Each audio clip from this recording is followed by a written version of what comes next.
and mentals under the cap. A piece of game, I'm love how you chat. Watching every step of the paper, the way you got. Staying in my brain, memory not detached. Mainly my aim is to give it this love. If not dig the way you move, let me acknowledge the way you do. And I would not lie, baby, you beat me up like I did. It's how hypnotic the way you move. That's why I wanted to get to you. And I would not like a baby, you moves so hypnotic. No lie, feel your eyes, they all over me. Don't be shy, take control of me. Get the vibe, it's gonna be lit tonight. No lie, hypnotized, pull another one. It's alright, I know what you want. Get the vibe, it's gonna be lit tonight.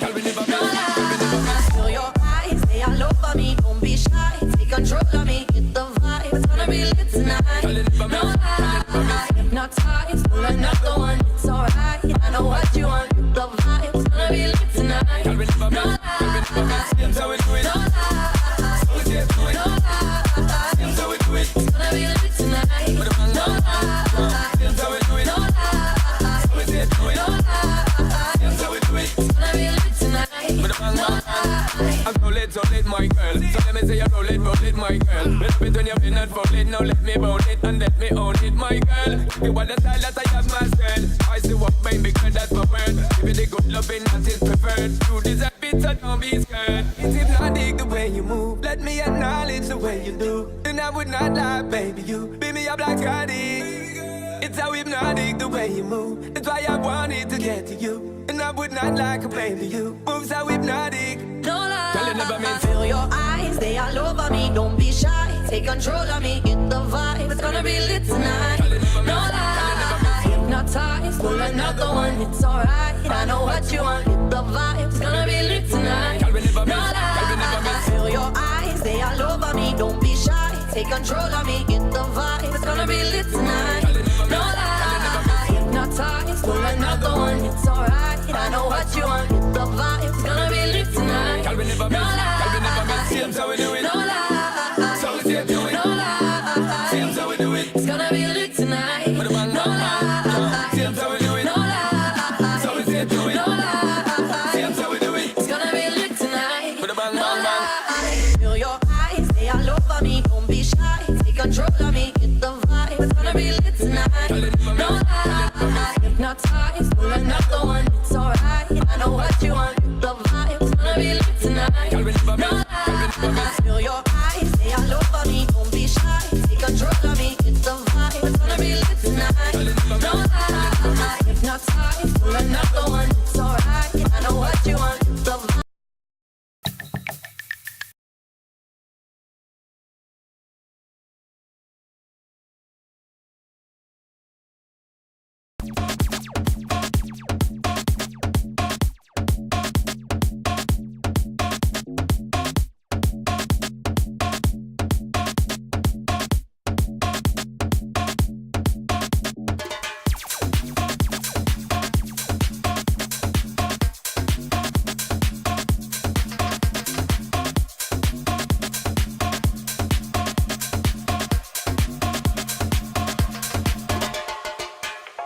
Olha a coisinha lá na cozinha.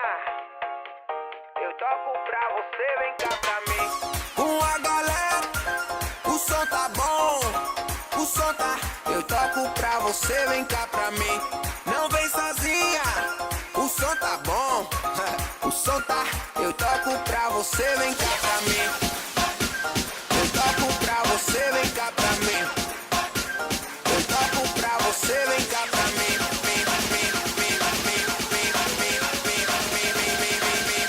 Eu toco pra você, vem cá pra mim.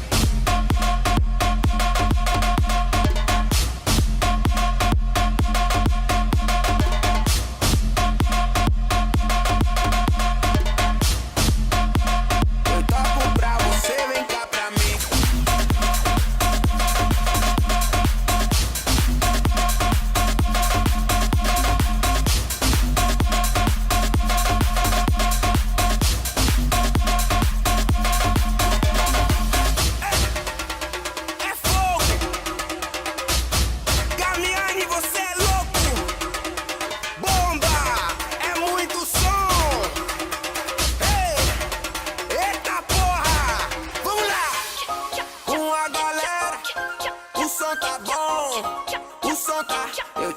pra você, vem cá pra mim. Não vem sozinha, o som tá bom. O som lá, eu toco pra você, vem cá pra mim. Eu toco pra você, vem cá pra mim. Eu toco pra você, vem cá pra mim.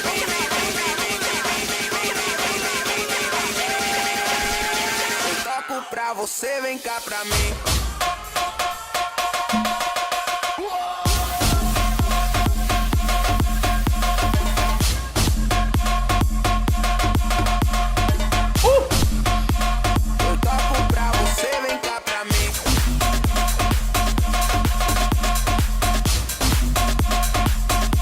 We getting it out here. Ooh. 1 second.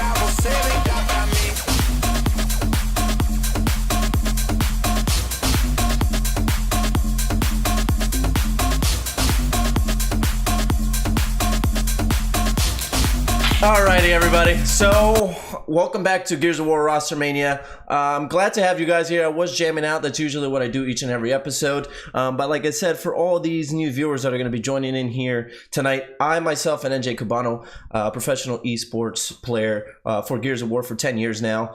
I just recently went to TwitchCon this past weekend, right? Or weekends ago. It feels like so long ago. And I'm bringing H1Z1 here tonight. To Gears of War Roster Mania. For everybody here that's watching, we're going to have multiple guests. We're going to have more than 4 pro players. We're going to have Supersonic here on the show, guys. You guys know him as a shoutcaster, also a host for the H1Z1 Pro League. He was actually at TwitchCon, did an awesome job. That's kind of where I grew interest watching. And tonight I'm also going to have my co-host once I start bringing the H1Z1 information to the show, which is PG_inked. His name is also Glenn. He is the coach/manager for Era Eternity. He's actually going to be attending DreamHack in December 1st to the 3rd, which is in Sweden, which is pretty sweet. I know that plane ride is going to be insane, but hey, you know what? You got to do what you got to do for these events. It shows that you're dedicated and so forth. So again, thank you guys for being here. The first topic of the night is going to be the Gears of War regionals. I'll try to get through that as quick as possible because I know we're going to have a lot of people here from H1Z1 community. So I'll try not to bore you guys as much as possible. And then we're going to be talking about DreamHack, which, like I said, is December 1st to the 3rd, and it's going to be in Sweden. We have a lot of information to talk about. There is going to be a lot of money on the line, and we're going to be bringing on Huskers. For people that are asking in the chat, Huskers is going to be coming on here, as well with Candy, who plays for Era Eternity currently. I'm going to have both of them on here as well as Inked. So the 4 of us will be chatting about the event and so forth. And then after that, we're going to be talking about the H1Z1 event at TwitchCon, which just happened. We're going to be bringing on Cloaksy, and thanks for dying again to pro H1Z1 players.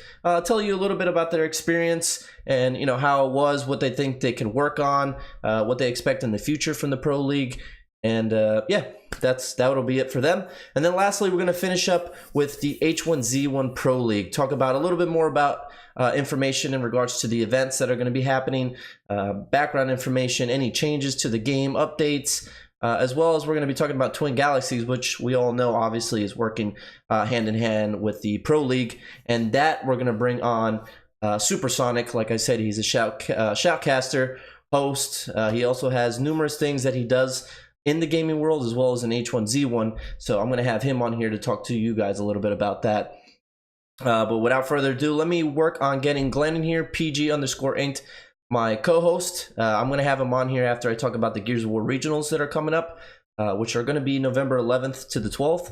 There is 4 locations. For everybody that doesn't know, Gears of War does have a $2 million Season 2 that's starting. It's actually going to be the first event, major event. It's going to be December 1st to the 3rd, which is funny. It's going to be going on during DreamHack, which is pretty cool. So that's going to be for $250,000 in Dallas. For everybody that doesn't know about that, which is pretty sweet. To be able to compete for $250,000 is actually a very big opportunity and a pretty cool opportunity to have. But as far as the regionals, they are going to be November 11th to the 12th. There's 4 locations: New York, California, Mexico City, and London. They're all for $20,000. The Gears of War Pro points that go towards Season 2 is going to be 5,000 points. I know they're going to break it down. The roster lock is actually coming up in 4 days. It's on November 6th at 5 p.m. Eastern Time. Seeding also closes November 6th at 6 a.m. Eastern Standard Time.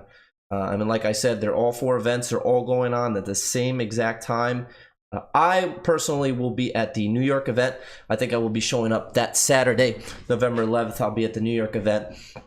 Just, keeping up with the scene, talking to everybody, see how everything's going and so forth. So I'm pretty excited about that. That's coming up in 2 weeks. So as far as Gears of War goes, that is what we're looking forward to. And then after that, like I said, we're going to be going to Dallas for the first event of Season 2, December 1st to the 3rd, $250,000. So without further ado, let me get Inked in here. I'm going to be calling him via Skype, guys. I call all my guests via Skype until I figure out Discord, which obviously Discord is a lot better. So we're going to be working on that. But let me go ahead and call Inked. I know he's in the chat, so Glenn, be ready. And call him. What's up, buddy? What's going on, buddy? How are you? Good. That's an expert, guys. You're probably like the first person that actually picked up right away with no issues. I like that. Yeah, no problem, no problem. So, guys, this is Glenn, a good friend of mine. I've known Glenn for years, probably 10 plus years now. He's also known by Inked, and his Twitter is PG_Ink. So, Glenn, before we get started with the show and so forth, why don't you tell us a little bit about yourself and what you do? Well, currently right now I manage for Era Eternity, their H1Z1 roster. I consider a top 3 roster. We've been finishing fairly well over the past few months and competing at the top level. I had a stint in Gears of War for a few years where I did some managing, bunch of different teams. I worked with Strangulate for a long time, and after a while I decided to switch over to H1Z1 full time, and now we're full force and ready for the Pro League. So hopefully it keeps going well and extending, because loving this career. Yeah, absolutely. I know you're really driven, and you've been doing a lot of work so far with esports, and I know H1Z1 is kind of like your big knack right now. You guys, you have a great squad. I happened to meet them at TwitchCon. Like you said, you guys are currently under Era. I met your whole squad. I know we had a good time. I know they love you. Yep. So I know you're looking forward towards DreamHack, which is huge. That flight isn't going to be that great. I know you said it was, 16 hours or so? My flight with the layovers is about 15 hours, what we're looking at right now to go to Sweden. But we'll see what happens. It's not officially booked yet what flight I'm taking, but looks like we're going to be taking a 15-hour flight to Sweden. So we'll be leaving Wednesday midday and probably arriving on Thursday morning, Thursday afternoon. So. Absolutely. I know that's going to be rough, but hey, like you said, you got to get through it. It's a tournament. It'll be fun, I'm sure. Oh, I'm excited, man. I've never actually never left the country. I had numerous opportunities with Gears of War, like with London and everything, and Mexico City, but I didn't go. And with H1Z1, it seems like I don't really have much of a choice. So we're leaving the country finally. Absolutely. Yeah, I feel like they're going to be further and further as they go, but whatever. Sweden would be pretty interesting, I would assume. I'm excited, man. There's a lot of H1Z1 pros and really good players from Sweden and that area, so it's a really good area to be hosting an event. And supposedly DreamHack Winter, which is in Sweden, is one of their biggest events. It's like a TwitchCon to them or something, supposedly. So that's pretty awesome. Excited. Definitely. So, Like I said already, guys, this is Glenn. We're going to be bringing on Huskers as well as Candy, who actually plays for the team that Glenn manages. We'll try to get all 4 of us in here. We'll try to keep it I guess as clear as possible. That is, I think, the first time for me bringing in 4 people, but it should be cool. Should be interesting. I did add Huskers. Now let me add Candy. All right. Oh my God, Candy's picture. I know his picture. When he added me, I'm like, wait, is that Candy? There's no way. Oh. Hey guys, how's it going? What up, brother? Yo, I think you should put your webcam on over that picture. Yeah, I think we need a webcam. I'm trying to, but it won't let me. It crashes my Skype every time. Weird. Not cool. Where's Huskers? I know Huskers was just finishing up CA. He did say 1 second. So, guys, we do have Candy in here. Like I said, he's a pro player. He plays for Era Eternity. Before Huskers gets in here and it gets a little jammed up with the conversations, Candy, tell us a little bit about yourself and what you do. Sorry, I just got back here. What was the question? No, you're good. I said just tell us a little bit about yourself and what you do in regards to pro gaming and the H1Z1 Pro League and so forth. Well, you know, I've kind of been. I only swapped over to PC. I kind of started on console about, I'd say 6 years ago. I was playing Call of Duty a lot, and I only swapped over to PC. I kind of started on console. I'd say 6 years Turn the ago. stream off, Huskers.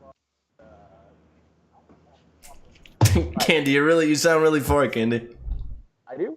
Yeah. I can't hear you. Yeah. Okay. Candy, you sound really far, Candy. Stop, dude. I can't hear you. Yeah. How about now? Can you hear me now? Maybe a little bit better. Better. I hear a feedback from Huskers. Dude, what computer's my mic plugged into? Dude, this is shambles. And you're all PC people. What the heck? Yeah, this is great. Being able to watch PC people struggle. This is great.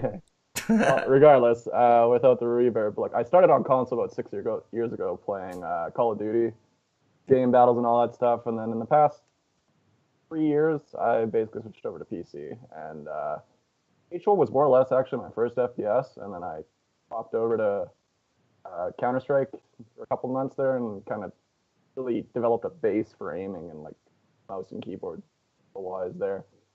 And, ever since then, I've kind of been playing H1. So the average day for me is just kind of, you know, when in the winter I don't have a job. Like I have a summer job. I work with wildfire management in the summer, but in the winter I basically just wake up, warm up, and then play H1 all day and just grind. Sounds like the life, I guess, during that time. I know it takes a lot of dedication and a lot of gaming. It's just funny, I didn't know that you started as a console gamer. I know I got the impression that you were just on PC all the time. I know Glenn and I were console players. Glenn kind of switched over to PC for a while. I was trash on console. Well, no, I feel like PC is also fun, especially like a game like H1Z1. Just think about the chaos that, you know, you guys get into, or like when Glenn tries to teach me how to play now, it's just like constant battles and jumping in and flying in and just, you know, it's more intense. Lights. Yeah, exactly. Plus you could drive vehicles. Like you could drive a police car, which I like, which is pretty sweet. That's like by far the best feature that I love in that game. For sure, like H1 is so enticing to people because it's an open world context, so you kind of get that MMO kind of feel where it's such a massive map and there's so much to explore, and then you throw on top of that the chaos that comes with the battle royale with trying to survive and all that, and it's basically like it's going to be a lot of the future of esports just because it's so appealing to like the mass audience. Correct. So that's what's so exciting about it. That's why it does well, obviously. That's why it has better numbers than most. Huskers, I think Huskers made it. You have a webcam, Huskers? Yeah, is it working? Yeah, there it is. Okay, so the reason there's a delay was because I have my mic plugged into my gaming PC, but the webcam in my streaming PC. So then I was gonna just move the mic to like streaming PC, but then my mic doesn't have like a 3.5mm converter on it, so I had to move the webcam to my gaming PC. So it was just like, it was a whole mess, but... Well, welcome. Solid. Thank you, yeah. Welcome, Huskers. All right, Huskers. So Candy did introduce himself and talk a little bit about himself. Tell us about yourself, your name, what you do, who you play for, and you know the whole deal. Yeah, so in case anyone doesn't know me, my name's Jordan Thomas. I'm actually 22 years old. I'm a senior in college, about to graduate in May. But I was planning on I'm actually majoring in computer science, and I was planning on just getting the job in computer science after I graduate, but I'm taking this whole H1Z1 Pro League thing for a ride, hopefully, if I can get into it, and we'll see how far that goes. But I played a little bit of Z1. I have about 115 hours in Z1, but I really started playing competitively around the beginning of preseason 3 of Z2, so like around early 2016. Early 2017. And for Fight for the Crown, which was the first like production H1Z1 tournament besides like the first 2 invitationals, I actually subbed for Luminosity on that last minute because their teammate Drazo actually had to get his appendix taken out like a week before the tournament. So Adrian hit me up and asked me, because me and him were pretty good friends, and we ended up placing 3rd at that. And so that really helped me get my foot in the door into like the competitive H1 scene. And after that, I ended up getting picked up by Soar's old team with Thule, Prox, and Linden, and Cam Soda. who am I missing? And yeah, Cam Soda. And then they had just left, or Soar, they had just left Soar because Soar didn't want to stay in the H1 scene after the DreamHack Atlanta tournament. And so then we got picked up by Team Caliber, and that's where we're at right now. Very cool. And I know Team Caliber from console gaming, which is pretty cool. And also, I know you had mentioned something about being number one. Am I right? Yeah, so currently in this preseason 6, I'm ranked number 1 on the solo North American leaderboards. And I've really been working my way up since preseason 3. Like that's really when I started taking the series. I was actually 23rd in preseason 3, and then I went up to 9th in the 4th season, and then 2nd last season, and now I'm 1st. So very cool. Steadily making my way there. Yeah, no, definitely. I know it's a grind. I know it doesn't happen overnight, and the fact that, like you said, you're number 1 in North America is pretty sweet. I mean, that's something you should be very proud of, and I'm sure you are. Now, in regards to why I have you guys here, I know DreamHack is coming up. December 1st to the 3rd. The prize pool is $250,000. Global tournament series. Pretty big deal. Now, you guys, what are you guys going to be doing there? Are you guys competing in the free-for-all? Are you guys competing as a team? So we'll go with Candy first. What are you doing at that actual event? Well, essentially we're going to be in solos, and like our entire team era is going to be in solos, and they're going to be in the team series as well. I believe every single one of us has to go through qualifiers in the solos, but we are auto-admitted to team finals because we placed top 5 at Atlanta. Yes. So we'll be struggling and battling it out on Friday through the solo ladder there, but other than that, we get to at least coast for a little bit before the finals. So. Yeah, definitely. Now, Huskers, you're doing both, I'm assuming, as well. Yeah, so I'm in the solo qualifiers as well, and then Team Caliber is in the team qualifiers. Other than me, I think only 3 of the 5 people on our team right now were invited to the solo qualifiers. Myself, Linden, and Thule, I believe. I don't think Mobs or Symphony? Symphony. Or no, Symphony made it. Symphony got invited, so 4 of you guys, I believe, are there for solos. Yeah, I thought it was 3, but I'm pretty sure Thule got invited because myself Linden, I don't think I saw him on the list of qualifiers that got invited. You can double check that. I don't think look it up right now.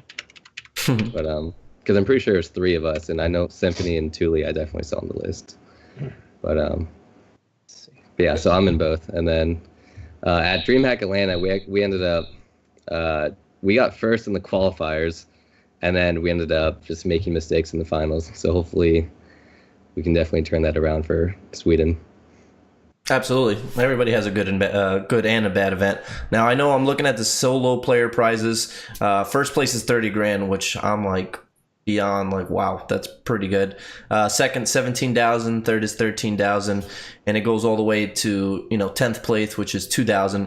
And then they have the most kills, which is 3,000. Now, when you guys are playing in these tournaments, are you trying to just survive, or are you guys just going out there and slaying?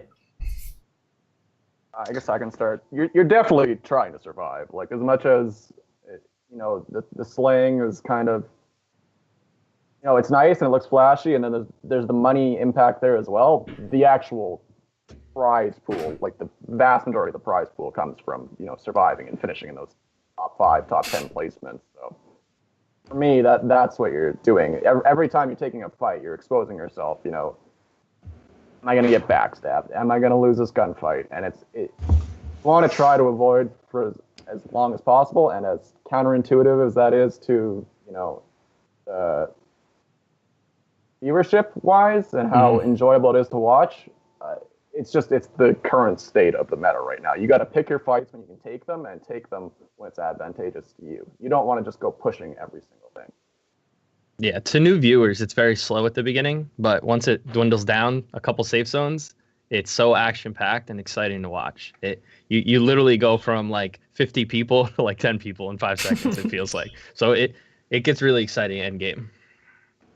Yeah, and just adding onto that, just the way the scoring system works, placement is heavily outweighs kills. So that's why like you could get second place with 20 kills, and the guy could get first place with 0 kills, and he'd still have way more points than you. That's just the way it works as of now. They're trying to make it so kills matter a little more down the road, but I mean that won't happen before Sweden. So it's still just going to be like get the highest placement you can get regardless of your kills.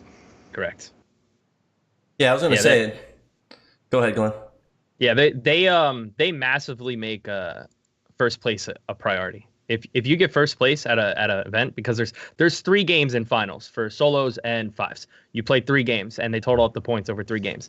Pretty much, if you take first place one of those 3 games, you're guaranteed a spot in the money easily. The point difference between second and first is such a big difference that you pretty much just got to play smart from there out and just place consistent, not even all the way up top. Absolutely. It's worth to point out too that that's changing. It is changing for the pro league, but I'll leave that for Jason to talk about later. Yeah. Supersonic. Definitely. Yeah. The only reason why I had asked is I know certain games when I was watching at TwitchCon, you could tell there was people who were just going right into it and just trying to get as many kills as possible. And then you have the players who play really smart. And I feel like the guys who are playing really smart definitely want to win. And if I'm playing for $30,000, I know I am hiding in every single bush. I mean, Glenn can tell you the way I played when I first started playing H1Z1. I have tried to avoid every single fight. I probably placed top 10 all the time only because I would have like 1 or 2 kills and I would play super stealth. But I know you guys have a certain way you guys play, which is pretty cool. Obviously, esports and being a professional kind of dictates how you guys play, especially when you're playing for that much money. Now, for the team event, it is, a bigger, I guess, more money, but it's less teams. So it's 5 teams. First place is 50,000. So obviously, you got a decent amount if you guys win that. And again, most kills as well. Now, how do you guys differentiate playing in your free-for-all tournament compared to your team, the team tournaments? I feel like a team, they play completely differently. So solos is a lot of hiding and trying to make sure that stay hidden and you avoid fights as much as possible. Whereas fives is a lot more of, I'm here, don't come where I am. It's establishing your positioning and kind of holding a position of the map and how well you coordinate with your team and how you push, like split pushing or smoke pushing, all of those things. It's a lot more rollable and a lot less random, I find, for fives. Okay. What do you think, Huskers?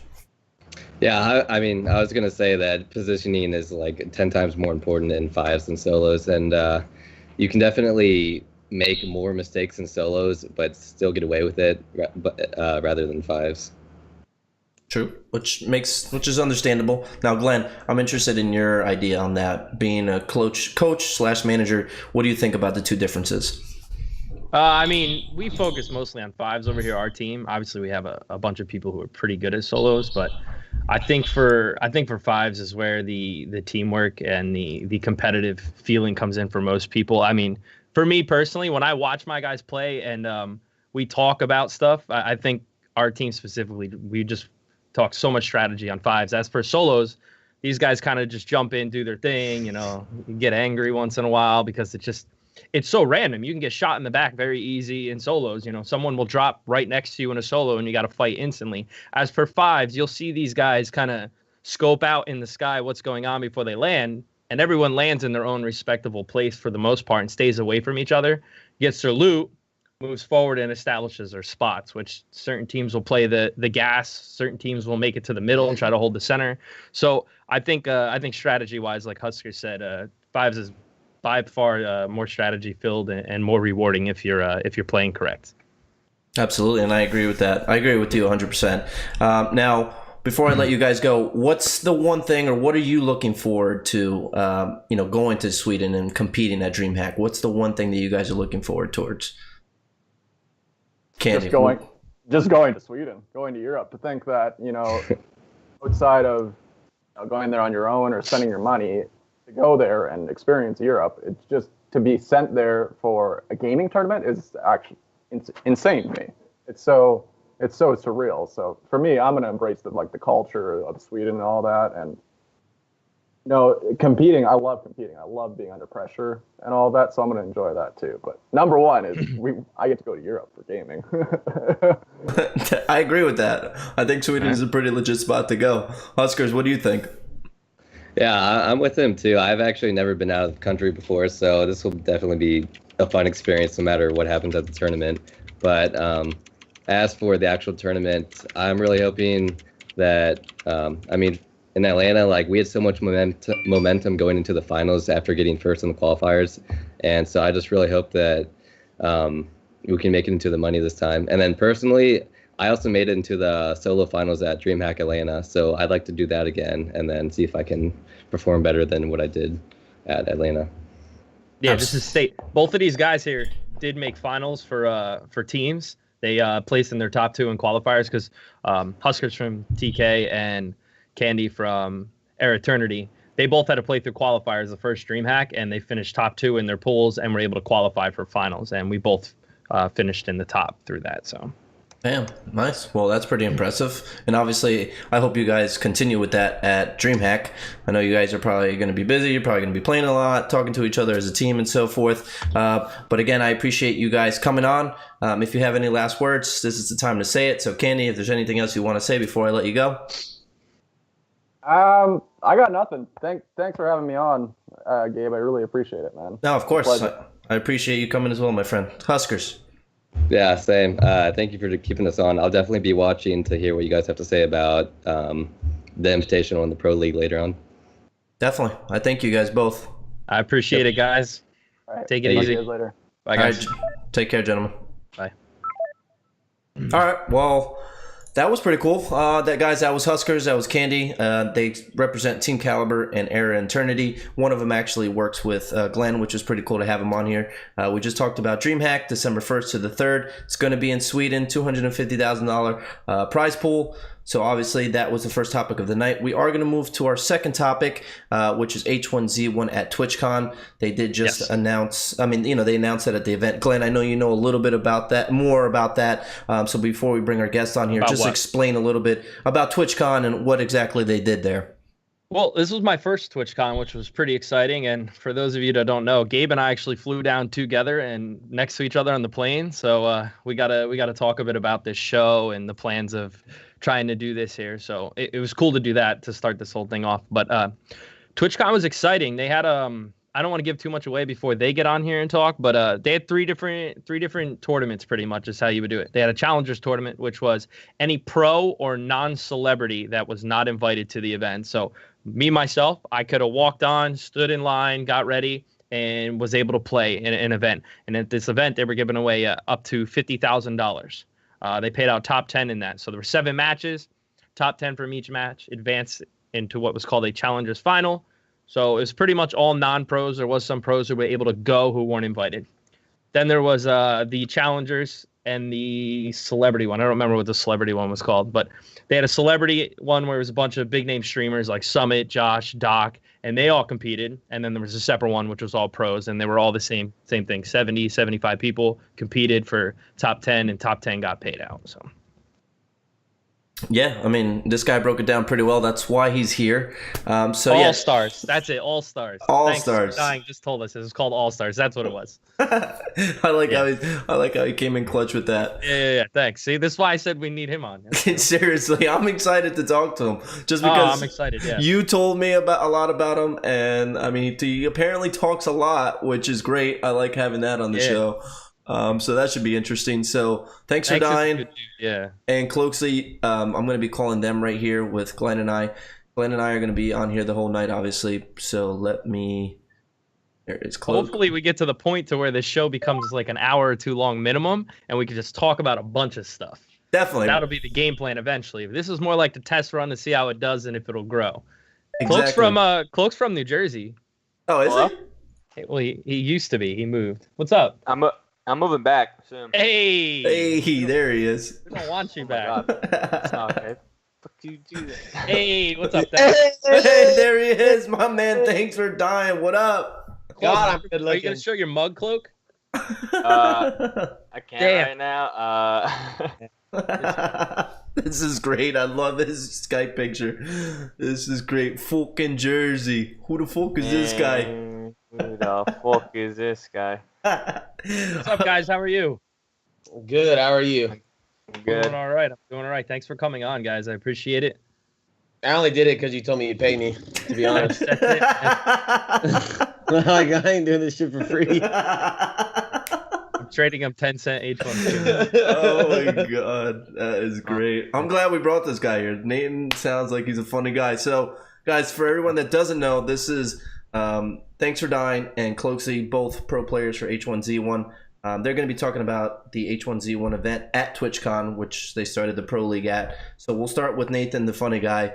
Nathan, tell us a little bit about yourself. So I'm probably like one of the oldest dudes in professional gaming. I'll be 30 here this year. I used to play Counter-Strike LANs back in the day, like 1.6 area, source area. Got married, had a kid, fell away from video games for about 4 years. Kicked my ex-wife out, and I started playing games again. And I actually have known Cloak for about 6 years, and we used to play Armor together, and he and I, you know, we take out the entire server. Well, I fell away. I get back, and Cloak goes, "Hey, man, you got to get this game H1Z1. Check it out." So I got it, and the very first season I grinded, this is in March. I mean, I haven't been playing that long, so I grinded the game. I think I had 18 kills was my highest, but, you know, I had like 30 hours, so I was pretty stoked. And then they announced DreamHack, and I said, fuck solos. I'm playing fives. I'm getting in where the money is. And I don't think I've reached royalty since. So for DreamHack, we got invited. We didn't have an org, so I self-funded a team to go out there, Nefarious. We went out there. We did really well in the private scrims. We came out second place behind Impact, who's now Era. As far as scoring in the private scrims in our bracket, and we went there and completely flopped and got our asses whooped. So I'm looking for a comeback fives here in the future. Awesome. Now, Cloaksy, what do you have to say? So am I supposed to say like a little bit about myself? Yeah, a little bit about yourself, man. Okay. I'm not gonna give a life story here, but I started playing H1. I started playing H1 when the game came out, like 2 years ago, I think.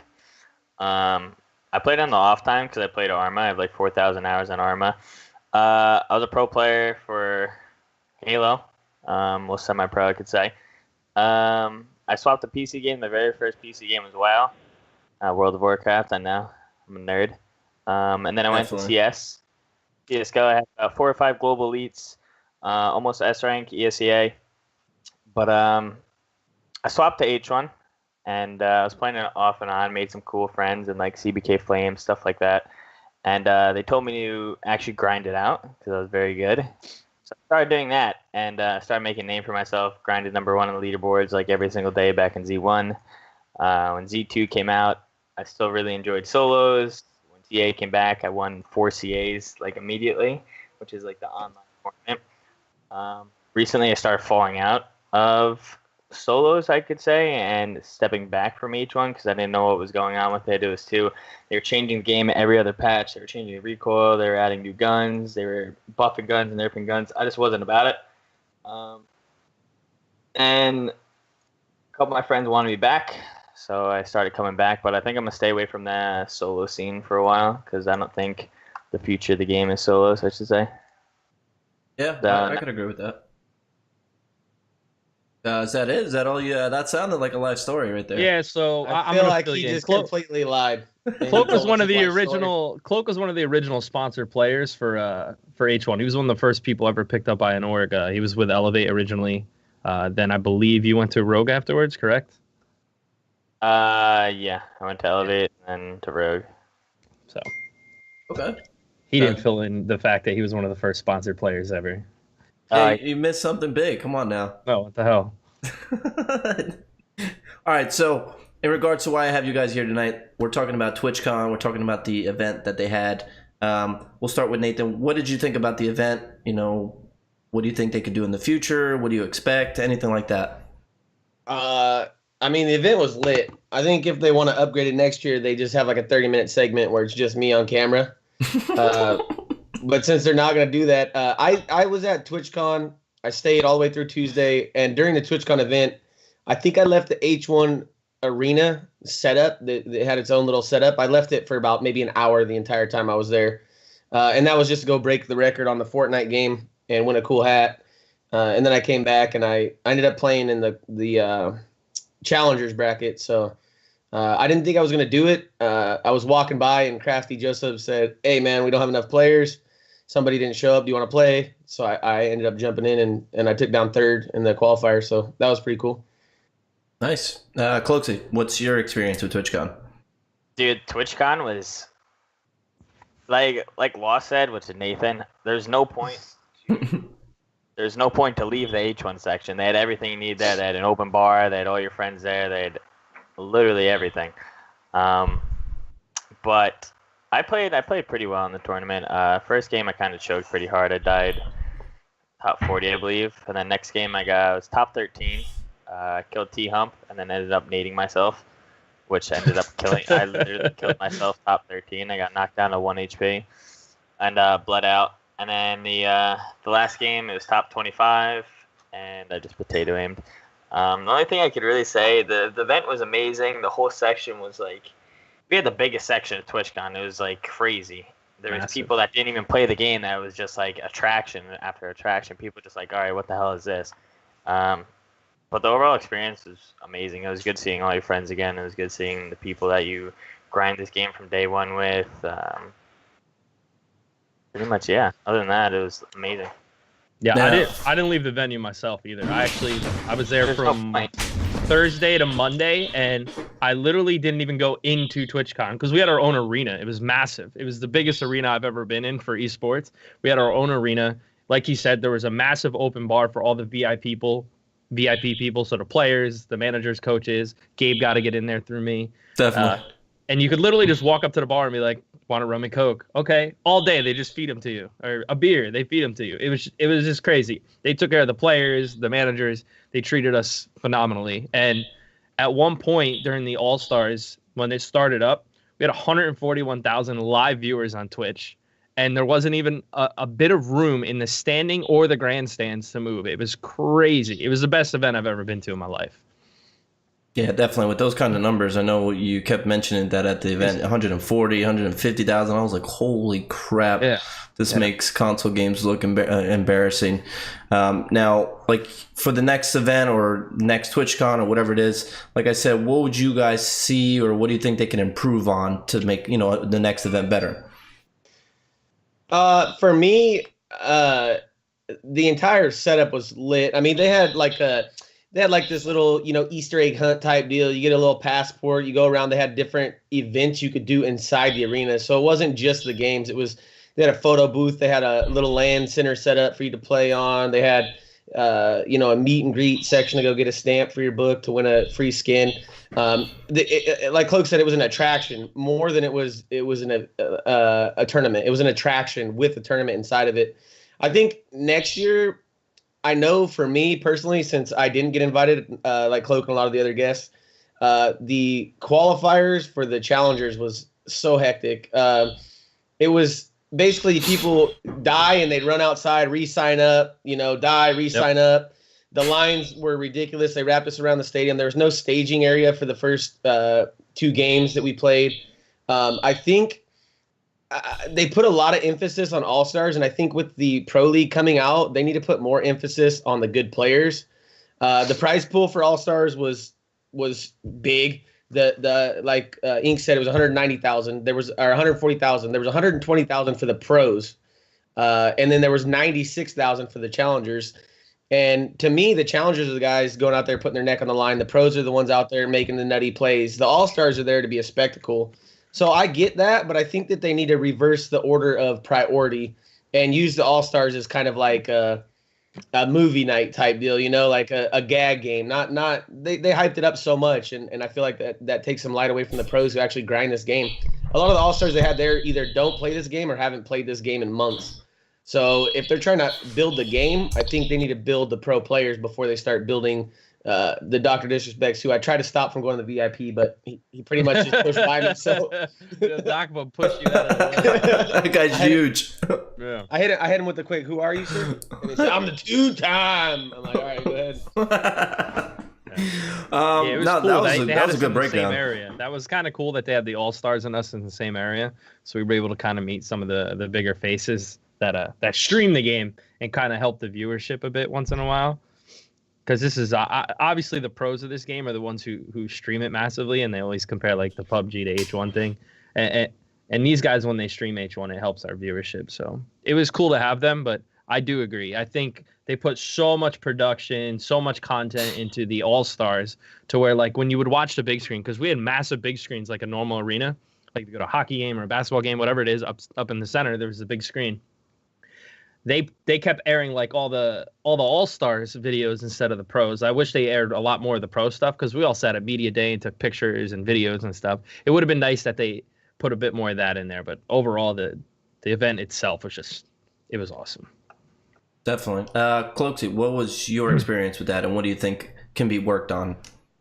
Okay. Well, the major issue is you need to be able to warm up at least an hour or two before you play. You can't just go in there not playing it. They expect you. First of all, the pro tournament was on a Sunday, right? And all these orgs flew us out on Wednesdays, Thursdays, just so we can be there, just so we can do meet and greets, meet our fans, do whatever you need to do. But a lot of sponsors, they don't hook you up with the team house. They just hook you up with like an Airbnb or something, whatever's cheaper, right? So that's from Wednesday all the way to Sunday of you not playing H1, or Thursday all the way to Sunday, whatever, you not playing H1. You can't just throw your players into the tournament for not playing for 4 or 5 days and just throw them exactly into the tournament, like the matches. You can't just be like, oh, best of 3, you guys haven't played 4 or 5 days. Here you go. Just fight it out. You need to be like, if you gave the option to telling people, hey, if you guys get there at 7 a.m., right? People would get up at 7 a.m. just to practice till like 10 or 9 even. There just needs to be some sort of practice and games going. Other than that, the sound is a lot better. It's still pretty loud. You can still hear the casters and the gunshots behind you when you're trying to focus. But other than that, it was they're improving. They're improving a lot. So Definitely. And Supersonic brings up a good point, which I agree with you 100%. You know, you definitely want to practice. You want to warm up. Like you said, if you get there on Wednesday and you don't play till whatever, Saturday or Sunday, you know, obviously that big of a span, you know, as a pro player, it's a little bit hard to get back into your normal groove. But logistically, he says, you know, it would be a little tough just because you would need, you know, a 75 rig setup for warm-ups, which... I mean, why can't you I don't think that's what Cloak... Yeah, I think Cloak was talking about, like, we can come in early and warm up on the stage we're playing on, because they're able to bring their mouse and their keyboard and everything set up there. Like, if they're going to have everything set up for them, it would have been nice. But they had challengers as well that day, which they shouldn't have done. They should have removed all the challenger stuff that day and just allowed the pros to play that day, have their setups ready by the time they got in there in the morning, and could have warmed up a bit. I agree with you on that. The whole thing was the challengers was after the pro, and supposedly they had everything set up by 8 a.m. because they expected us to be there at 9:10 for check-in. So if they have everything set up by 7:30 in the morning, almost every single person would go to sleep early that night and get there at 7:30 in the morning just to play 2 to 3 games, which you can just tell everyone to go to PV or something like that. You just play on the actual setup that you're going to be competing on, not 75 new rigs around the arena to try or whatever. You just come in early and you play just to warm up. I don't know. I disagree, dude. Because the more I play, the more I drink. If I'd had a warm up, I'd have been hammered by the time I got on stage, dude. So I walk in, dude. I already had like 3 beers, and I'm like sitting at the computer thinking, "Thank God, dude." Because if I warmed up, I'd be 10 beers deep right now. That's you, all right? That's you. That's just me, man. You're an alcoholic. Yeah, this guy, he likes to party. I mean, I don't fault him for it. I kind of agree with it. Bro, I'm not trying to go on vacation in Long Beach and stay sober. I'm sorry, man. Money's money, but parties are parties too, man. So. Oh my God! Stop talking. I love this guy. That's why he wasn't invited. Yeah, Hey, it don't matter. I bodied some kids. I had most kills in my challenger bracket. Oh man, I Like wish Howie you were said, though, there. I wish he was there.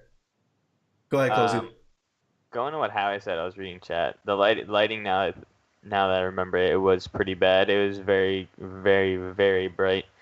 Yeah. And I know a lot of people got headaches. Me personally, I didn't get a headache, but I know a lot of players were just like squinting or like. My challengers match, I was right in front of the stage, like where the camera panned, and the camera would like boom like up over my head like this. It felt like it was really close to my head. But then there would be this light that would swing down, and it would hit me in the face when I was playing my challengers match.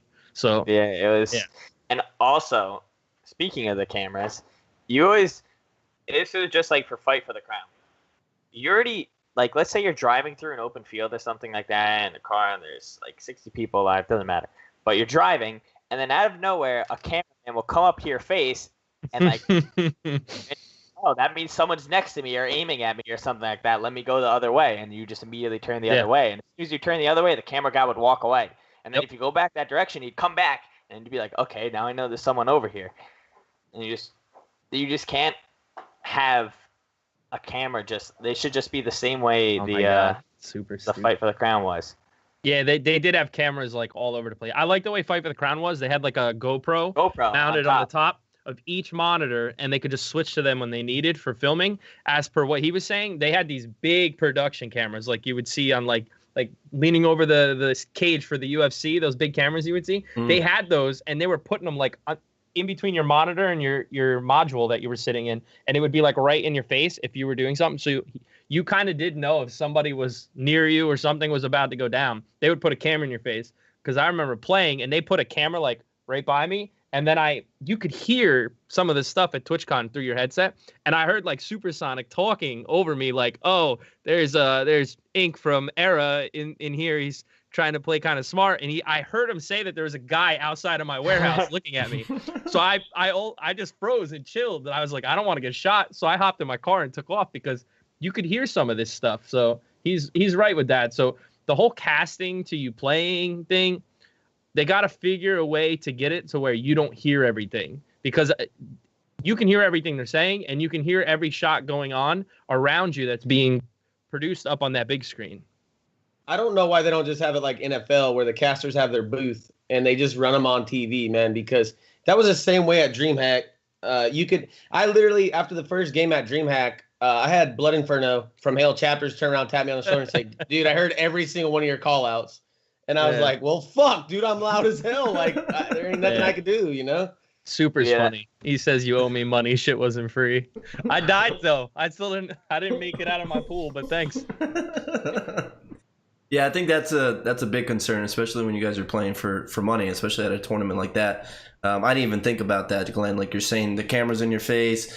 You know, they obviously start explaining, oh, this guy's moving up on him. He could be outside your door, this and that. So I think, yeah, I'm sure they'll kind of work on that. Obviously, the booth for either them or maybe booths per player, you know, maybe put like a door kind of contraption. I'm not too sure how exactly they can enforce that. Like, you know, like a Call of Duty kind of like setup where, you know, where they put them in their boots, or even like whatever, you know, console games, they usually try to do that. DreamHack had a really good setup. The problem with DreamHack was for photographers and filmographers and people that were doing stuff for teams, they couldn't get any good quality because it was so crammed. But the thing DreamHack had was they had a big center squared off where nobody can go in.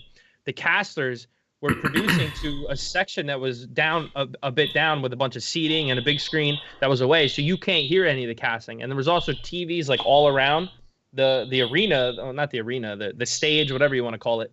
And there was no sound on it, but you could see it. So it was really good that it didn't disturb the player's sound. The only thing with that is I don't know if you could hear each other's call outs because you were so close to each other. But other than that, I think casting wise, it was much better the way they did DreamHack for the players to not hear stuff. Definitely. I know it though. Now, in regards to wrapping it up here, guys, Nathan, thanks for dying. Is there anything else that you wanted to say before I let you guys go? I'm bringing on Supersonic soon, so I just wanted to get your guys' last word out. I just want to let you know you probably had the best looking cast on Twitch tonight, so kudos to you, dude. I'm not gay by any means, but I'd smash any one of the dudes you had on today. So. Oh my god! Dude, What the fuck? We're all from Jersey, that's why. Oh my God! Lord. Woo. I'm getting hot in here. Wow. Well, thanks. We might have to have you on the show next week. Nah, this guy's gonna be on every show from now on. That's it. It's over. We're gonna try to do this weekly and extend it, make it larger, where we talk rosters and we talk like team changes and all that stuff. That's the plan. Weekly. That's the main goal. Weekly, exactly. Yeah, we're gonna be talking like Champions Arena stuff, chicken dinner scrims, which is where Jason will be able to help massively if he wants to stick around. But yeah. I'm down, dude. I'm down. Yeah, we're gonna have to bring you, Nate. I mean, just for the entertainment purposes and so forth. You make Oh me. my God! Thanks for smashing. Thanks for smashing. Wow. Geez. Who's first? Cloaksley, go ahead. Your farewell. You, brother. Wait, what did I do? Are you drinking a beer? Final word. No, it's a Pepsi. Bud Light. He said it's Pepsi. It's a Pepsi, dude. What Bud are you Light talking? All-Stars. Dude, chill out. I'm allowed to drink Pepsi, man. Yeah, stop making it weird. Sorry. I think What was we're. that? You guys got anything you want to say before we let you go and bring Supersonic on? Yeah, thanks for having me on. I appreciate it. Yeah, I appreciate it, guys. Thanks a lot, man. No All problem. right, I'll talk to you in a bit. We'll play fives tonight. Yeah, yeah, Wait, yeah. I'm down. All right, I'm down. All right. Hit me up, All boo. right, thanks for having me. All No right, problem. guys. Thanks, take it easy. gentlemen. Thank you. All right, later. Take care. That guy Nathan is by far one of the most entertaining people I've had on this show. I'm glad that Glenn, you gave me the idea, and he obviously told me he wanted to be on the show. But yeah, guys, those were two professional players that we just had on here, Cloaksy and Thanks for Dying. If you guys want to follow them on Twitter, they were on here talking about TwitchCon and the whole, Pro League event that they had with all the All-Stars and the Challengers and so forth, and any improvements or things that they could work on in regards to the next event or even next TwitchCon next year.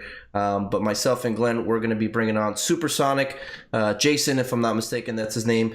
He is a shoutcaster. He was doing most of the commentating, if not all of it, throughout the whole event during the TwitchCon weekend, so he has a lot to talk about.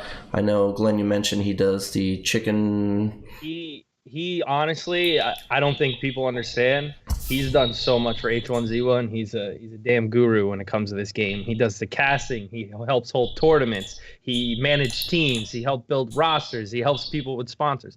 He literally does everything. He's like a dev out of a dev type of person. He's really good. He's very smart, and he busts his ass when it comes to H1. So he's definitely probably the most important guy to have on this show. Definitely, and I'm glad that he was, obviously coming on here. So, guys, without further ado, I'm going to call Jason Supersonic, and my man has the official picture, though. What's up with that? Does he? I didn't see it. You didn't see it? That was Oh, legit. no. Whoa, God. What My up? entire What's up, screen is man? ink space. What is this? Oh, I didn't Oh, sign mine's up the for same. this. Mine's the same. I see you. Ah, okay. nice. Great. And I see Look you into two my hot eyes. gentlemen. I mean, guys, wow. He It's is got weird. Yeah, he is a pretty guy. I like the hat, Oh, I too. got- It's cute. I could do this. You're both wearing hats. God, I should have wore a hat, too. What the hell? You wore his glasses. There's no way. Yeah. There's no way. Not quite as good. Not quite as good. It's not as. You're there. You got better. You just didn't quite pull it off the same. I can't see out of those things. Oh my god, Why do you that have them is. if you can't see out? Yeah, That why doesn't- do I'm you have supposed them? to. They're just really dirty. Oh. Like, that I doesn't wear make them when I sense. game serious, and I'll Wow. never stream when I do that because I don't know. Yeah, But I do have don't do that, please. Don't ever game with those on and stream. I'd probably just never talk to you again. Book nerds, you know. So, guys, this is Jason Supersonic. Apparently, he does everything for H1Z1 in a good way. He does casting, shoutcasting, and so forth. Jason, tell us a little bit about yourself and your involvement with H1Z1. Well, I went to the first TwitchCon, was there working for Guitar Center Pro, doing a deal between Guitar Center and Twitch, and I was there hanging out with Reynad from Tempo Storm, and he played in the event, so I saw it for the first time at TwitchCon. A month later, left Guitar Center because they were stupid and didn't want to do the deal with TwitchCon, which would have made me a lot of money, so I got mad and left.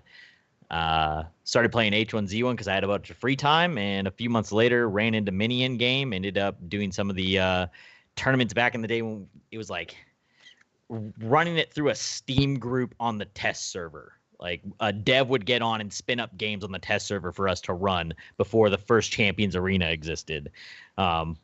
So we went from that to having Champions Arena, the Showdown tournament, into having the TA tournaments on Z1 with all the fives. I started casting then. So I was actually going to be a player in TA, and I was leading a team then. And who was it that was doing the casting? Run on Flat was going to do the casting, but he was celebrating Ramadan and had something else going on. So we weren't able to run the scrim. So I guest popped on to do it while my team played with a sub.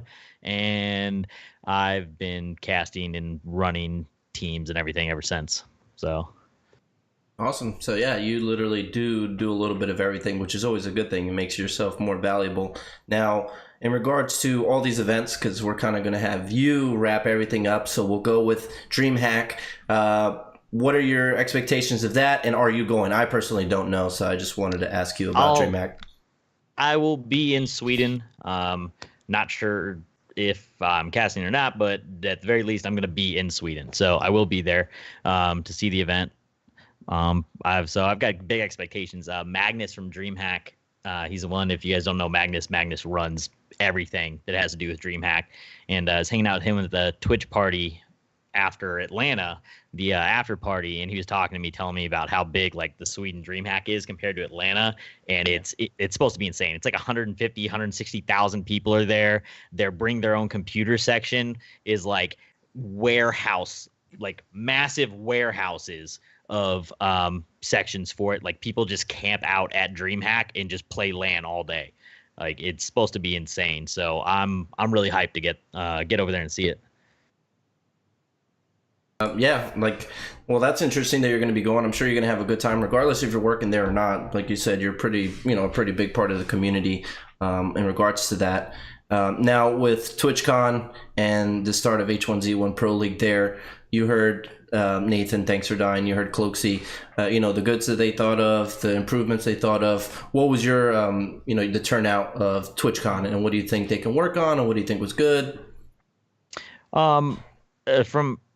So I have two different sides to that. I have the side of my opinion for what would be better for players, and I have opinions on what works out better for the casters and the performance side of it, because that does matter. Viewership and things like that do come into play, and that's how they sell more copies. It's how they keep revenue up. It's how the game stays alive. So they kind of go hand in hand. I do think that there's a way to solve the audio issue. Audio issue is to basically get a white noise generator for each set of headphones, run the Astros into that, generate white noise, plug your earbuds into the mix amp, run it the same way that they do any major CSGO event, League of Legends. I mean, they do that with Gears too. Yeah, there's an answer to it. It's just that they've got to get there, and I think that they will, especially with the Pro League having the player representatives and just the level of commitment that they are going to have to the players. I'm pretty sure that we'll be able to get that solved for Pro League. The other side of it is lights. I think that the lights that were on the stage shooting out were fine. The fact that they had lighting, though, that was in the stands that were going off, shooting inwards, one was giving me a bit of a headache on stage. Anytime somebody got in a cop car, there's like these red, blue flashing lights that went off, and people jump into the car and jump back out to try and bait somebody out of cover. So it just like on, off the whole time, which was murdering me on the stage. Caster's rave. Yeah, caster rave. I don't think that we can get away from the casting, the energy level that this stage got versus DreamHack Atlanta. So I know you guys are talking about DreamHack Atlanta and saying that we had it at the separate area and everything. The energy level and hype that was occurring at TwitchCon with that stage, with the people being able to stand right around it, and the energy level that you gain off of that can't be replicated at DreamHack in that same scenario. I agree with you. I prefer the TwitchCon experience for the hype level, the excitement level within the stadium. There's a lot of things that I liked about that better than DreamHack. I think that we just need to get sound under control for players, get the lights out of their faces. I don't know if you can fix the cameras. And unless they go back to the Fight for the Crown system, which is an individual camera on every monitor, so it's just there the whole time, so there's no movement. That'll probably happen for the Pro League. It would make sense because it's going to be standard. It's not moving. It's just staying Pro League to me, they're going to probably still do over shoulder cams, but I'd rather see them walking around within the center of the stage behind players so that they're not in their faces. That way, as the player dies, they capture that person like, oh, the bad experience, the turnaround, the get up. You get that shot. I don't like the idea of having them in your face. The camera in your face can definitely be distracting, especially in H1 where your focus needs to be 100% on the game. You need to be able to hear what's going on around you. You need to be able to catch a little thing moving. Motion in H1 when you're sitting still immediately draws the eye and you'll look away. So having a camera probably gets players off the screen, which is never a good thing. Yeah, it gets them antsy, and a lot of these players are still camera shy, very camera shy.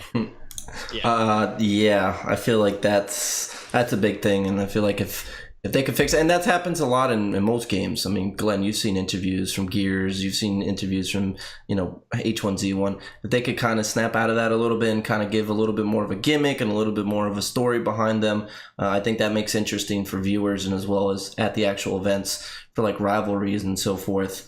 Now, Jason, you were casting and commentating H1Z1. It was a question that I had for you. How is that compared to most games? Because I'm really just used to Gears of War. Obviously, I've been a pro player for Gears of War for 10 years. How do you keep the energy, or how do you keep the viewers engaged with this kind of game? Because, you either have, a while where it's not much going on, and then you have constant moments where people are dying, people are being shot at, people are in a car, they're jumping out of buildings.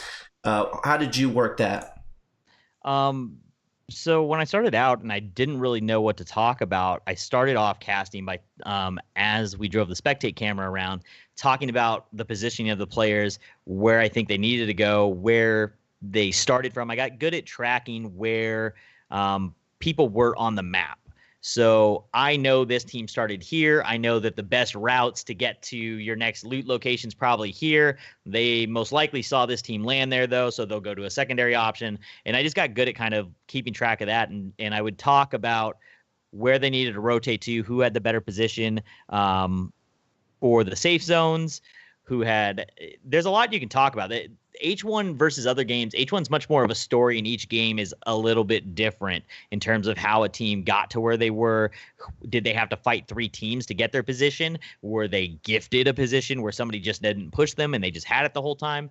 So you want to talk more about the story, where other games are just all hype all the time. So you kind of ride it like a roller coaster. It goes low energy, build the beginning of the story. This is where these guys are landing. Here's where they're going to be wanting to go to. Here's where the safe zone is, to starting to get a few kills here and there, and it builds up. And then at the end, it just kind of builds up, and that's where all your hype is, where you get the like League of Legends level, like yelling and shouting and everything's going on. You can't keep up with the kill feed.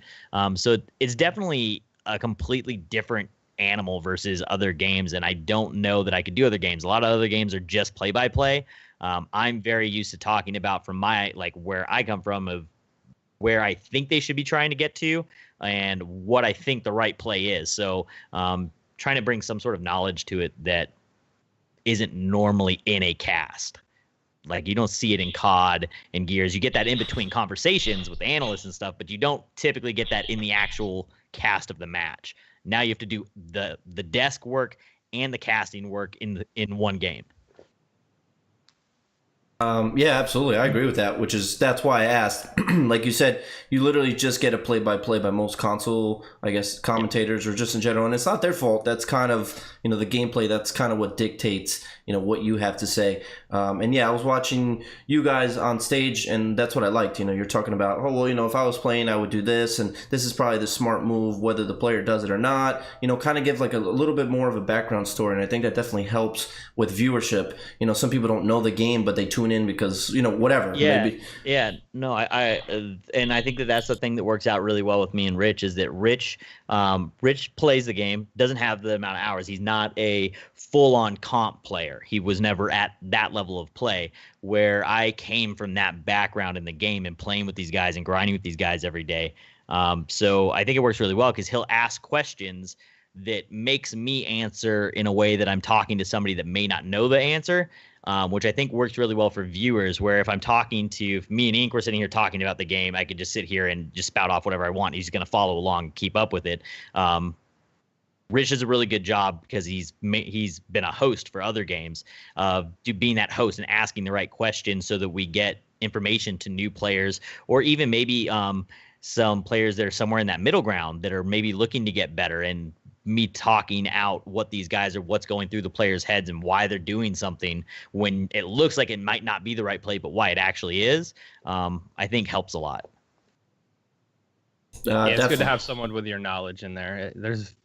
You see what a lot of games they bring in casters that don't know the game at all. It's just they learn it because it's fairly simple to learn certain games. With this game, you have to have a knowledge of this game to be able to cast it, and it's good having you on there because at least you can guide whoever's up there with you, especially if they're already in a caster, so they have that caster mentality already. But you feeding them that knowledge, and it's good to kind of see the conversations that build up in between it. It's really exciting. If you get a chance to go back and watch some of the broadcasts from TwitchCon, they did a really good job, and it was really entertaining to see what they did. I'm glad you say that because I have no idea if it was good or not. It was phenomenal, man.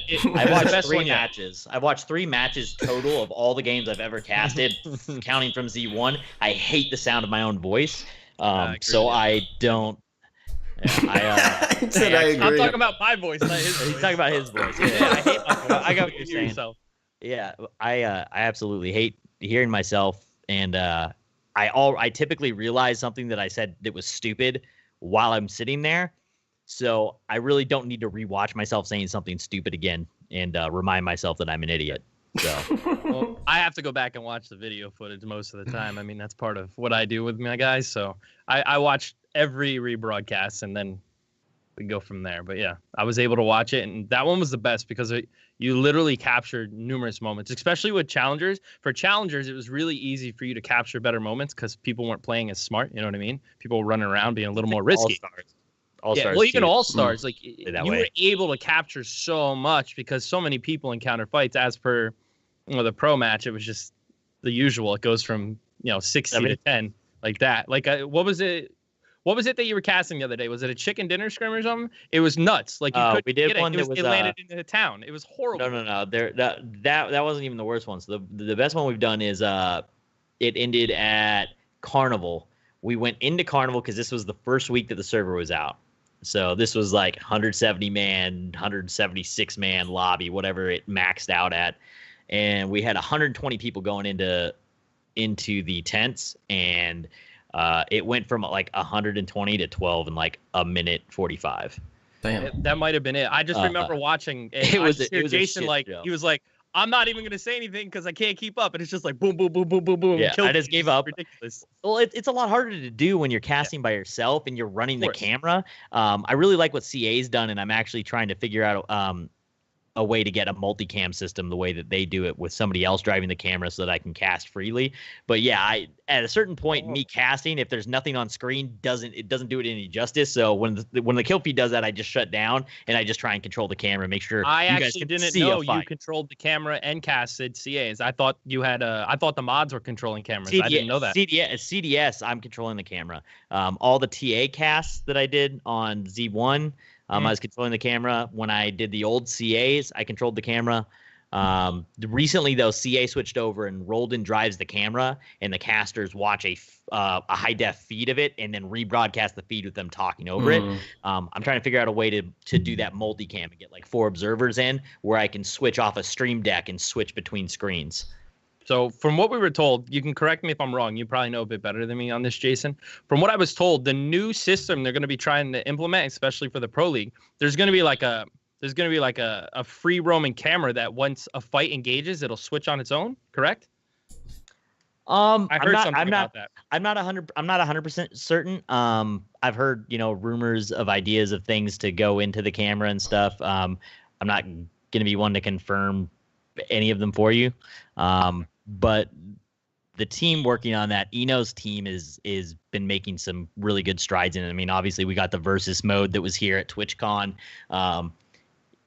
Him and his team have been killing it though on that side on what they're doing. He definitely has an idea of where he wants to take things, and he is taking hosted games and trying to get it there. So I'm really excited for the future of what we're gonna have for Spectate and just hosted games as a whole. I agree. It's getting there. Definitely. Go ahead, Glenn. No, I was just saying, like, if you look from Z1, so for some of the people, if there's any Gears people still left in here, Z1 was the first map that was released, and when we say Z1, Z2, Z1 is the first map. Yeah, Z2 Z1 and Z2 are the second map. It's the file name of the map when they made it. So it's technically Z2 is actually called the Arena, but the game file was called Z2 long before they named it, so it will forever be Z2.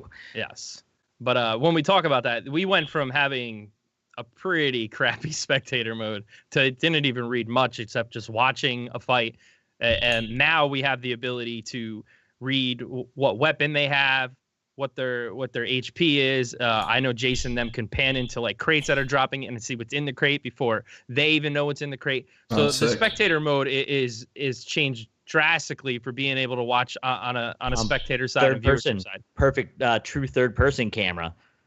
Is the new one that we just had at TwitchCon. So I can select a player, hit 3 on my keyboard, I'll lock onto a player, and I will literally see their third-person camera exactly as they do, their hit markers, everything. And I can turn on the versus mode at the bottom. So not only can I see that, I can see who they're shooting at, and if a second person gets involved in the fight and shoots them in the back or something, that pops up also. So you can see them and up to 2 people they're currently in combat with, which is a really, really nice change. Definitely. Now, yeah, it's awesome. In regards to the H1Z1 Pro League, Jason, what is next for them? For someone like myself, or people that are watching that don't know much, what is planned? Obviously, there's DreamHack, but is there another event planned, or what is going on with that? Well, I mean, we have the Elite Series, and we know that the Elite Series, when they announce it, is a four-stop event. That's basically the extent of that we know on that. Pro League is, we know the stage.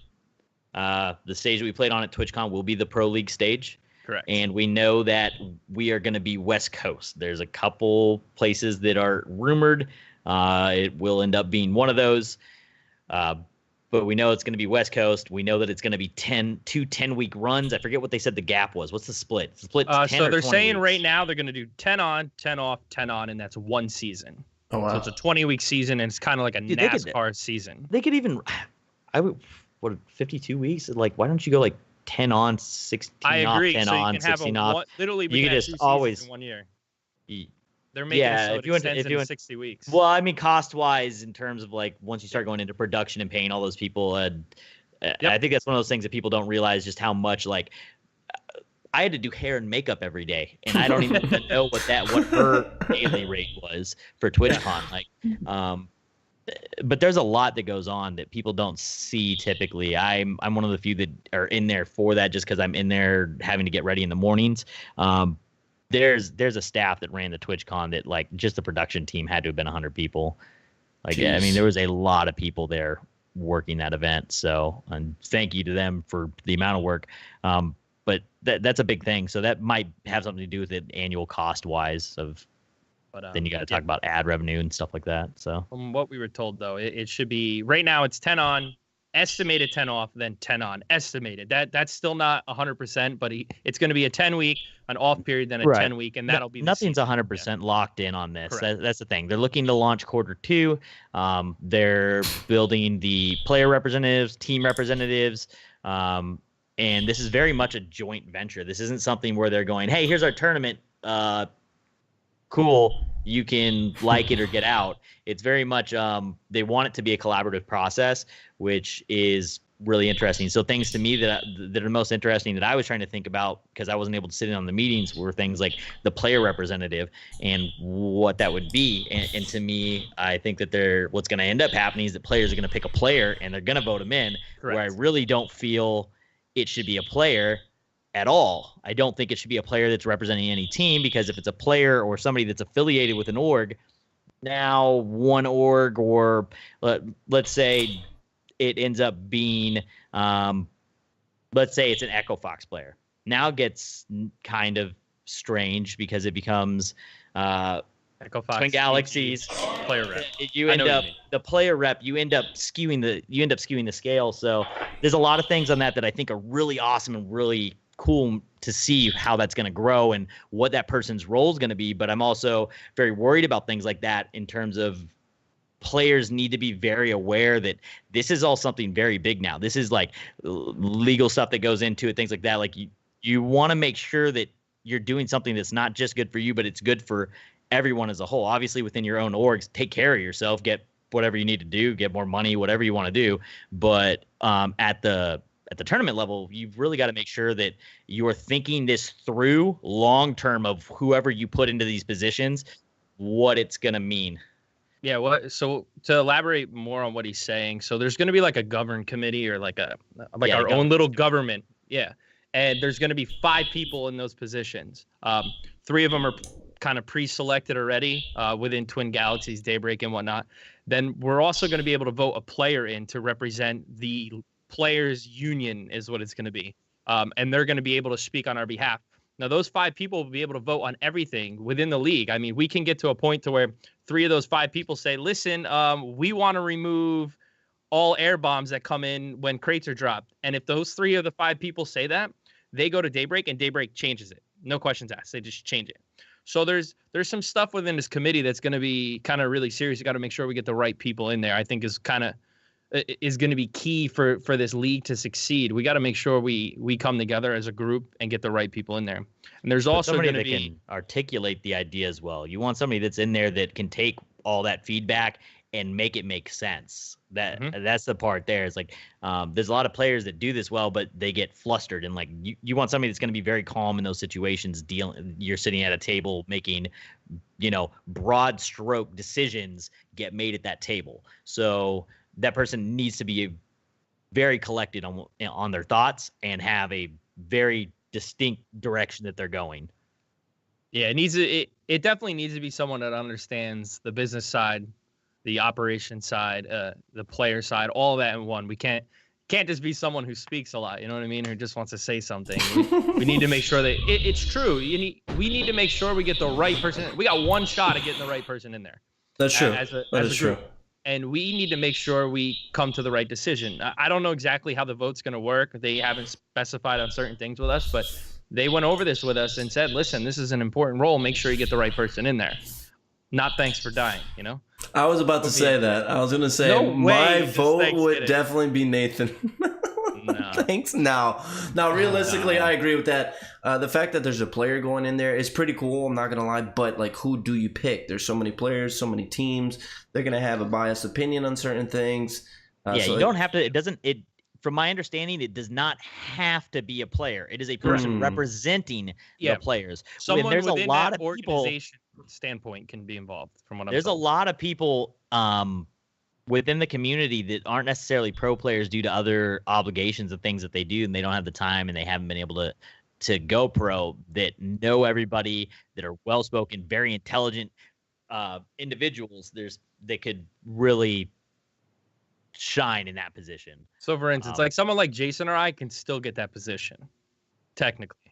Okay. If voted in. I doubt it would happen, but you know what I mean? Someone, because I don't know if Jason still represents an organization, but if you represent those organizations, you're available. If you're in that player committee of org management, coaching, whatever it is, you're eligible from what we were told. I think you'll be able to go outside of that too. I think, like, to me, like somebody that's or somebody like him, somebody like Ernst would be somebody that could do that, that's been at those types of like board meetings, things like that. Like, he understands stuff. So somebody of like that, I think, fits in much better.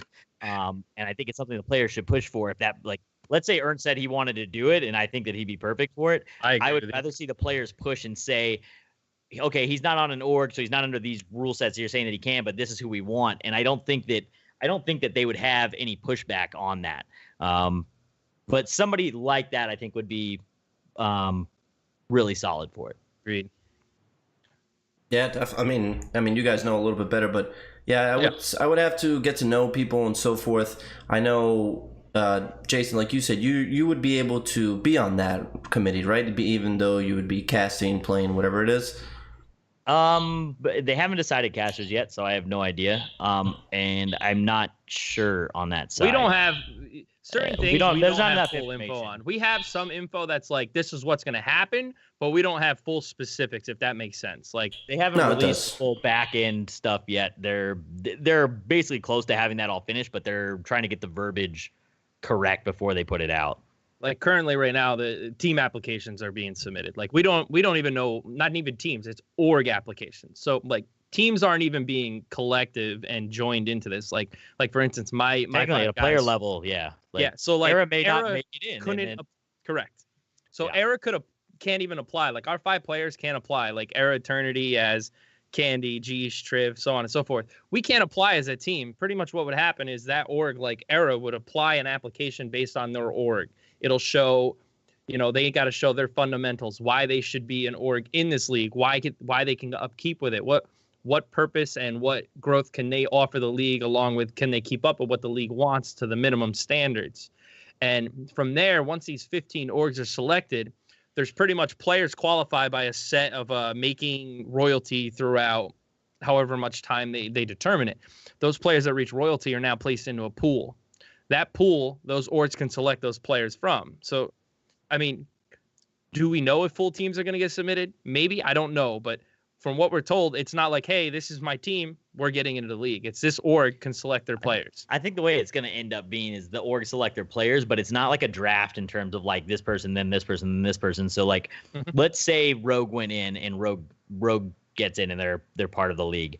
I don't think that Rogue's going to drop their whole roster and pick up new players. Correct. I agree with you on that. Same thing with Era. Like I would expect if Era gets in and they get approved on the org list, they're going to run the same roster that they're currently running because all those players already qualify based upon the settings that they've said. So, I mean, anybody that's playing in this at a pro level already is 100% guaranteed qualified in already.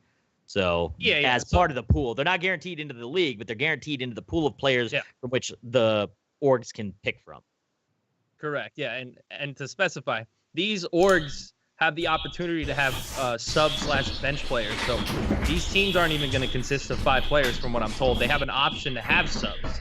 Now, is that going to happen? We don't know. But that's something that was also brought up, that each team can have sub players or backup players as needed just in case. That becomes a whole nother issue though for orgs in terms of salary and pay. Are you paying 2 subs to sit there and not play the whole season because you have a roster that's just?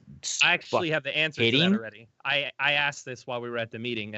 Okay, I wasn't in the meeting, so yeah. So one of the questions I asked was because right now, season 1, the minimum salary is going to be $50,000 per player for the year. Now, pretty much what's happening is Twin Galaxies and Co. are supplying these orgs for the first season with $250,000 to put into these players' salary for the first year. Now, this isn't season, this is year from what we're told currently.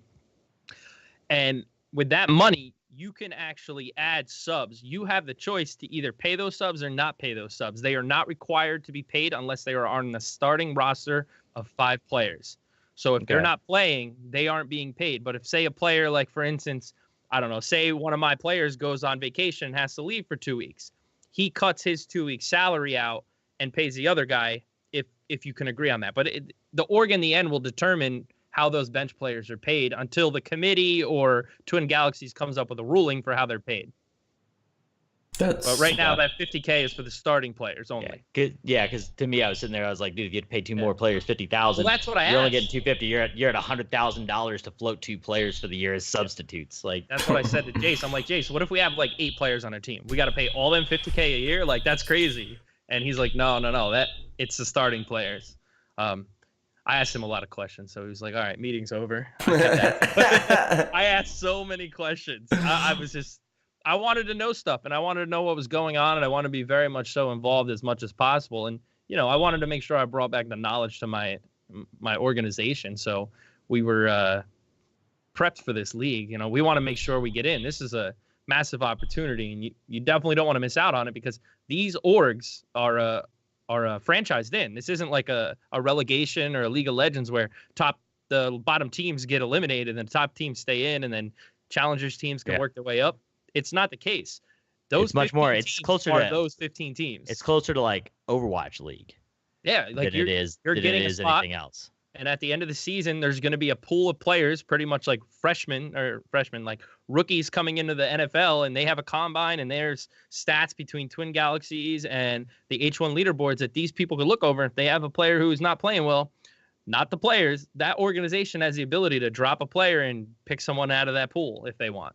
So it's working out really, really weird, and we'll see how it turns out. Obviously, we're going to get more information down the line. I think that it's most likely going to get closer and closer to actual sports in that aspect as seasons go on. I mean, obviously with Jason, Rick Fox both coming from a sports background, and a lot of the other investors that they've had, I think that they're pushing much more towards that of what traditional sports is, which on one side is kind of like, dude, this is esports. But on the other side, it makes something like this much more approachable for new fans. That's something that they're used to seeing, and this is the process. And okay, they do the same process. It's just called this, this, and this. So I think that it's good in one aspect. From the other side, is like a player and stuff, I know that it's going to be really stressful.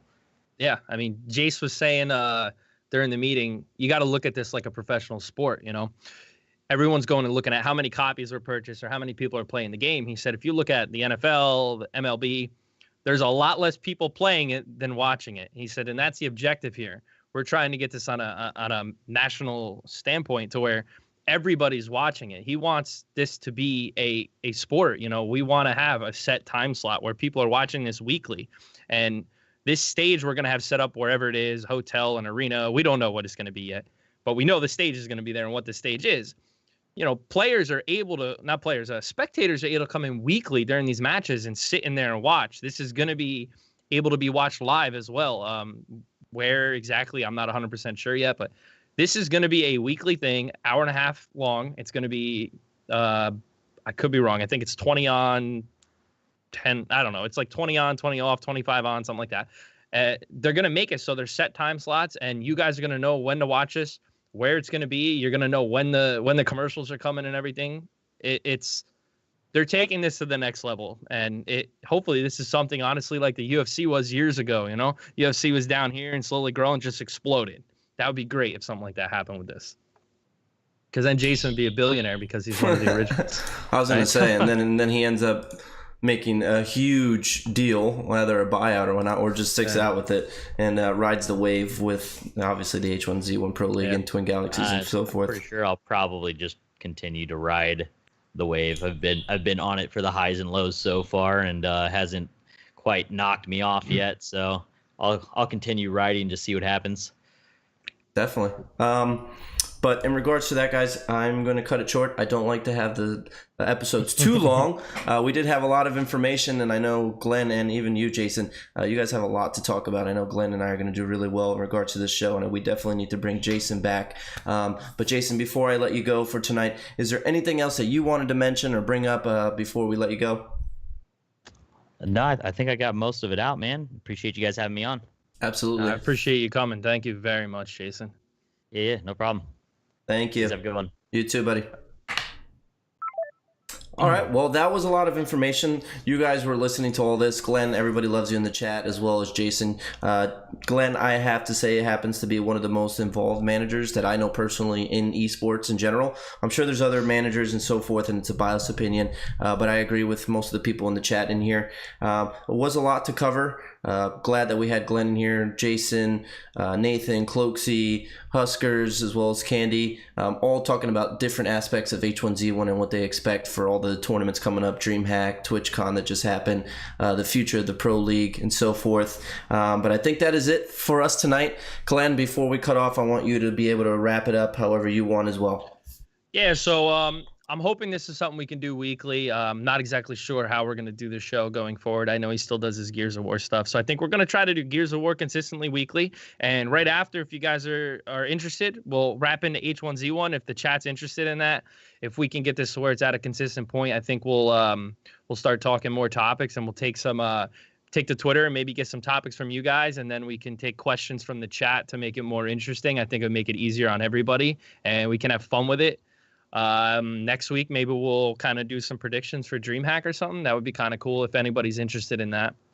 Top of that, I appreciate you having me. I appreciate the chat being pretty active. And if you guys want to see this happen every week, let me know. And Gabe and I will get together. We'll bring up some topics, and we'll get special guests on every week. And maybe I can get some skins or something to give away down the line or something. I don't know. Make it entertaining, you know? I mean, that's up to you guys, chat. Do you guys want to see this weekly? Yeah, seriously. I think that'd be an awesome idea if we get some skins in here and so forth. Logical. I think Ink can see Logically, the chat. I see you, man. He's like, tell him I love him. Whatever you. Yeah, I can see you. It's just, I'm sorry. I'm just trying to pay attention to the webcam and the chat. Or my man is doing his job right now. He's focusing. But yeah, we'll have I think we're gonna be doing this weekly. I'd like to do it weekly. Definitely. And go forward with it. I think if we can get the viewership up there, I mean, we were doing all right at one point tonight. So if we can keep it going, and we'll go from there. My man's got nerves. There's no nerves running, my man. I promise you. The camera doesn't bother me. The camera doesn't bother me.